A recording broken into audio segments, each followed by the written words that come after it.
бірімен әрекет етеді, сосын В1 мен А-дікі екеуі қос. Сәлем достар, бүгін бізде блог. В общем, қараңыздар, мен көзім ісіп кетті, аллергия шығып кетті. Енді ертеңге дейін кету керек бұл. Енді майзымды жағып, кішкене не істей тұрамын. Кеше неге қыздармен сыртқа шығып қайтқан болатынбыз. Сондықтан шашымды бюралағам, и мынау челкаларым естіп тұр.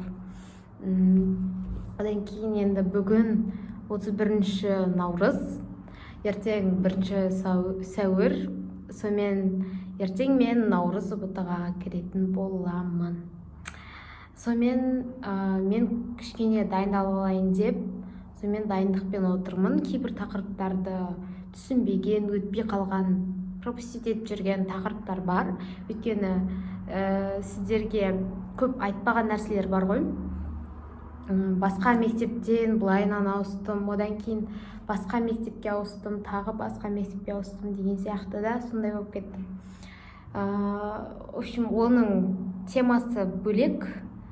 Сондықтан енді қазір осыны сабақ оқып отырмын. Ертеңге сәттілік. Енді наурыз ұбытысына мен алдыңғы қаңтар ұбытыдан өте төмен балл алдым. Мейлі по-любому андай жасыратындай нәрсе емес. Жасырып жүрсем де бәрібір алған балым 61 балл алдым. Сонымен мен қазір дайындығым кішкене жоғарылаттым. Бірақтан, в общем, мен көп балл алатыныма сенімді болып тұрмын. Бірақ дейтін нәрсесі бар да, бірақта менде қиындау болып тұр. Енді сол үшін кейбір өтпей қалған тақырыптар болғандықтан соларды енді өтіп жатырмын. Ал біз осыға дейін уже 3-ші тоқсан бітіп, 4-ші тоқсан басталып жатыр. Құдай қаласа ертең басталады, 1 сәуірде. Сонымен сол уақытта басталғанша уже біз қанша тақырып өтіп тастадық. Сондықтан мен жоғарғы балл алу керекпін. Өйткені жоғарғы балл алмау уже не в тему. Өйткені барлық емес, енді көп тақырыпты өтіп қойдық, көп тарауды, көп тақырыпты өтіп қойдық. Сондықтан бәрін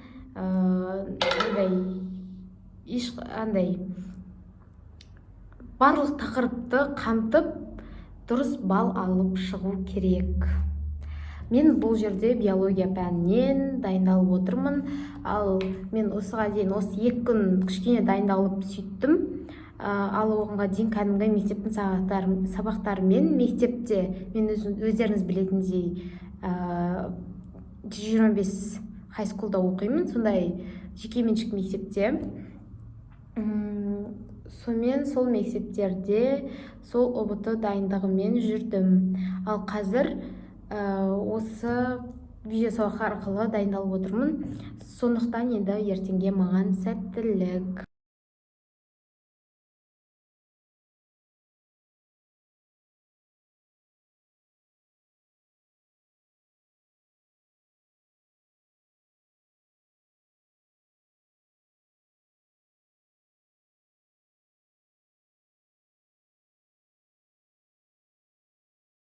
Всем привет! Бүгін бізде 1 сәуір, мен наурыз ұбытыға кіремін. Мен сонымен қазір дайындалып жатырмын. Тұрып, шашымды істеп алдым, кешегідей. Сөйтіп баратын боламын. Қазір көрсетемін, мен артына заколка тағып алдым, әдемі. И қазір киімдерін киіп, боянып шығатын боламын. Кеше таңға дейін ұйықтай алмай, ақыр дегенде сағат 5-терде ұйықтаған болатынмын. Сонымен енді қазір шыққанша гидредей өзіме түсіретін боламын. Давай, переход істейміз ба? Пешеход болып кетпесін. Давай, 1, 2, 3. Вот, дайын болды. Мен шашыма былайына қараған кезде байқаған боласыз. Оларсыздар, осы заколканы тағып алған болатынмын. Сонымен кейін мынандай түтіліп кетті. Енді ол жеріне қатты мән бермейміз. Все, біз почти дайынбыз. Шашымызды бір жинап алу керек. Шалбар кетті. Басқа заколка ауыстыратын сияқты. Мына мына заколканы тағамыз. Анау заколка мындай қатты қыспайды деп.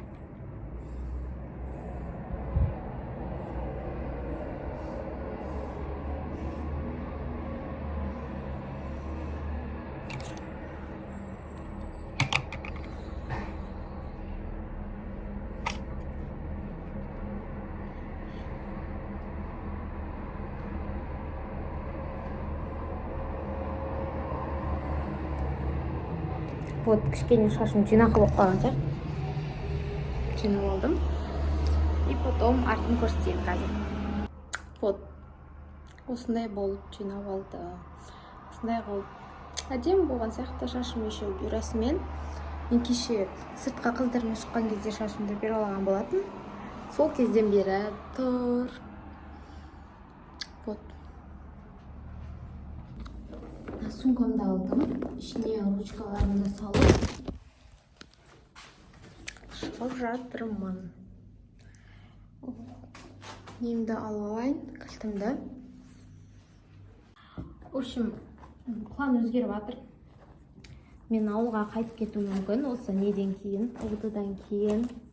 Сондықтан дәптерлерімді, сабаққа деген кітаптарымды бәрін алып баруым керек. Ертең сабаққа. Ана сумканы тастап кетеміз.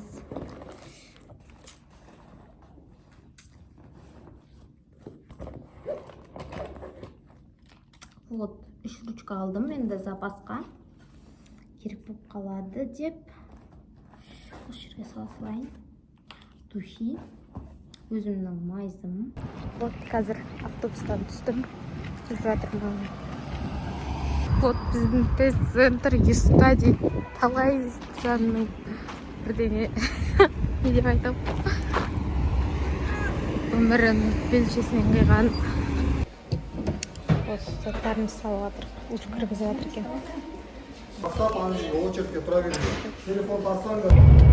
Солай мен ұбт тапсырып 75 балл алған болатынмын. Одан кейін ауылға қарай жолға шығып, не ауылға түсіп жатқан кез, солай үйге жетіп барып демалдым.